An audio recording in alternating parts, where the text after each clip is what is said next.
எல்லோருக்கும் வணக்கம். நான் ஜி ஷியாமலா கோப்பு. என்னுடைய கதை மணிமுடியும் உடைவாளும்.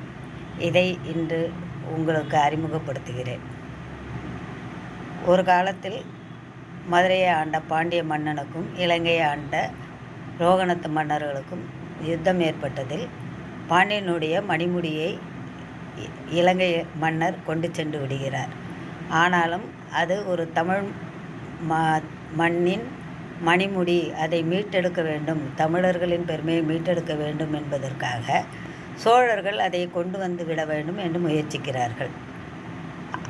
அப்படி கொண்டு வந்தது ராஜேந்திர சோழன். அவனுடைய காலத்தில் அந்த மணிமுடி சோழ நாட்டிற்கு திரும்பிவிட்டது.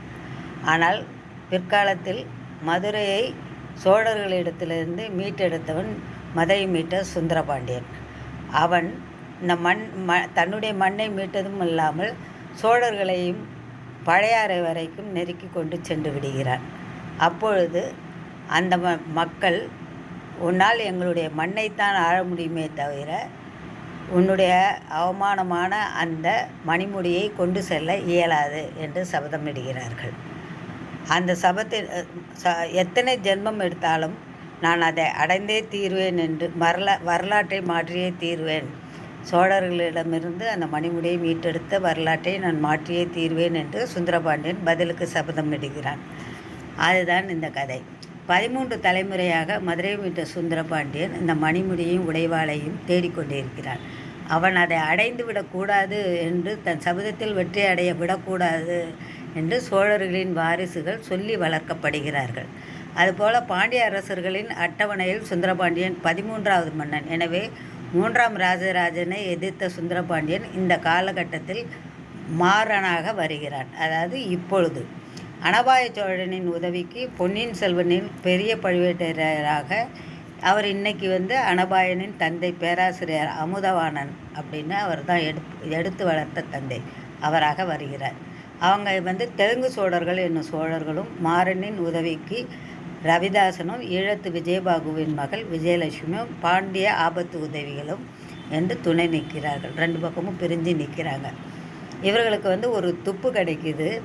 இது தெலுங்கு சோழர்கள்னால் இன்றைக்கி கடப்பா குண்டூர் பக்கம் இருக்கும் வேலநாட்டி பொத்தப்பி சோழர்கள்லாம் பழைய காலத்து சோழர்கள். அவர்கள்கிட்ட குலோத்துங்கன் ஒரு துப்பு கொடுத்துட்டு போயிருப்பான்.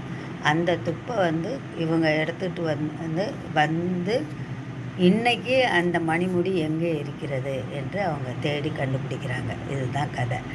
அதை தேடி கண்டுபிடிச்சி இன்றைய சோழ வாரிசான அனபாயன் அதை தேடி எடுத்து, இன்றைக்கும் நாங்கள் தான் சோழர்கள் தான் வெற்றி கொண்டோம் பாண்டியர்களை என்று அவன் உலக வரலாற்று அரங்கில் அதை நிலைநிறுத்துவானா, அல்லது அவனிடமிருந்து மணிமுடியையும் உடைவாளையும் நாங்கள் மீட்டு விட்டோம் என்று இன்றைய சுந்தரபாண்டியனான மாறன் அதை நிலைநிறுத்துவானா என்பது தான் கதையின் சாராம்சம். இந்த கதையின் ஊடாக சுந்தர குருக்களும் அவருடைய மகள் காயத்ரியும் ஒரு கற்பனை பாத்திரம். காயத்ரிக்கும் அனபாயனுக்கும் இடையிலான ஒரு மெல்லிய காதல் இழையோடுகிறது. இதுதான் கதையின் சாராம்சம்.